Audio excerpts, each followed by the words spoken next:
as we welcome to the stage my favourite stand-up and yours is Mr. Russell Kane, ladies and gentlemen.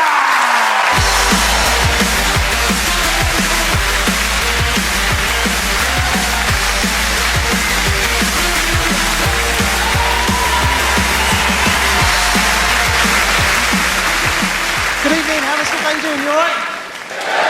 You know what, guys? I feel like I've been released. It's a day up in London for me. I'm from Essex, Southend. Any Essex folk? Loads, they're all up there. Look, all the girls. I'll have a Bacardi breezer when you finish, Dave. I'll have a breezer when you finish. Put me against the skip. Show me you love me. Well, come here. That's what they think. No, but that's the thing. Everyone in Essex, they won't be taking offence. They'll be going, he's taking the piss out of us. He's right. We hate ourselves. Hate us too. That's how British people bond.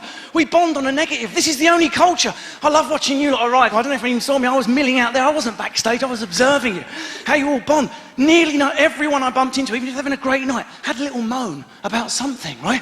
And our Americans and Kiwi friends think, why can't they be supportive of the comedians? Why do they have to be so negative? But you and I both know we get a little buzz that rushes off our spine when we moan.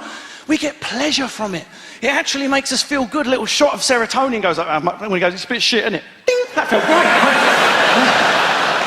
Smallest unit of British communication resolves in a positive, even though it's a negative. Smallest unit, how was your day? Shit! My day was shit. Let's go to the pub. Happiness. Yeah? Smallest unit of American communication. How was your day? Great! My day was great. Let's go to the bar after I've had a workout.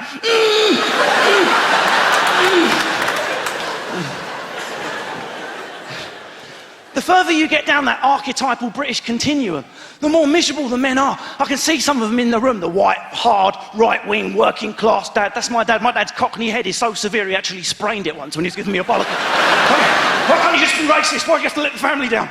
Right? He can actually climb the stairs with the traction of it. You better not be reading up there, you freak! Right? And they can't be positive, can they? What is it? There'll be guys in the room that grew up with that dad. I want to tell him I love him, but I can't be positive. It's like my trachea just closes up, Julie. Just tell him you're proud of him. I can't. It's just weird. I want to tell him he's shit and make him stronger. I know it's pathetic. At my age, I probably should be over it, but I'm still looking for it. And my mum knew I was coming on stage tonight. She went, don't do that stuff about your dad not being proud of you.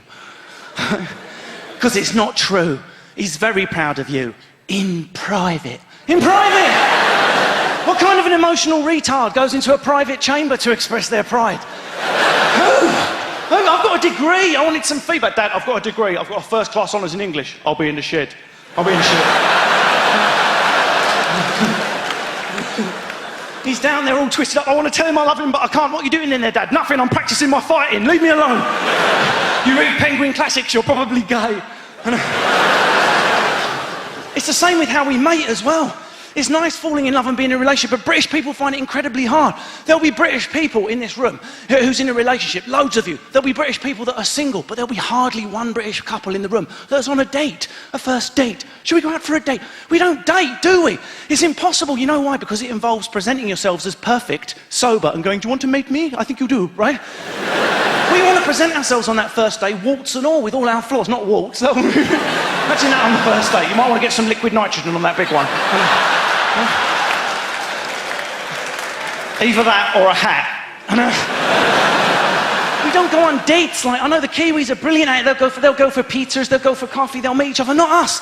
Man, I'm not talking about seedy one-night sex. I'm talking there could be guys in love with a girl. It could be the love of your life, but you'll still have to wait until we're hammered enough to present ourselves warts and all, right? You'll be at an office party looking at you, just keep drinking and drinking until you're numb enough just to wander over to her and go, I don't care what it is, I just want to shove something up you. Right? And when I was abroad, I'm not doing the anti-American material. I admired it. The American men, wouldn't you kill for a slice of their confidence? If I like a girl, I just ask her out, even if it's lunchtime. What are you doing, you dick?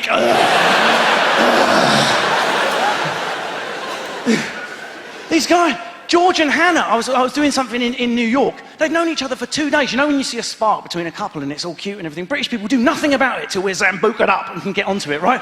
Like mine, I'm going in now. Right, but they were doing, and George was like, I really think Hannah's hot. And I was like, yeah, we'll have to wait till we have to go to a party. Like, no, I'm going to ask her out right now. And I was like, what are you doing? No. Right? This is what happened. It's New York, it's lunchtime. Everyone, so George walked over to Hannah and went, hey, Hannah, do you want to go out on a date on Wednesday? Maybe get pizza or something? Do you know what she said? yes. She said, yes. She said, yeah, that'll be swell. Let's go do that. Right? She didn't say swell. I made that up. Let's bring Biff and Scooter and go for milkshakes. Could you imagine if one of these British bulldogs in the front row even tried that approach? Could you imagine? It's lunchtime. I'm going to ask out Jackie right now. Sod it, I'm going to do it. Jackie, do you want to go out for a bit of pizza on Wednesday? That's a little bit rapey. Back off, I'm sorry.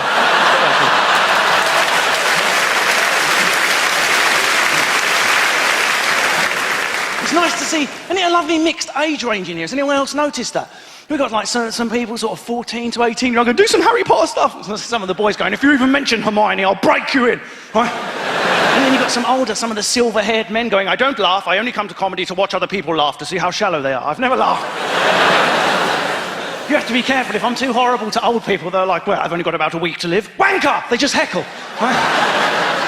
Wouldn't it be great if I got an old guy took offence and just heckled me by standing stair lift? Ooh, you cocky shit. Ooh. I'll put you in my walk-in bath and mess you up. I'll pelt you with Werther's. How's that for original? Do you want something like that?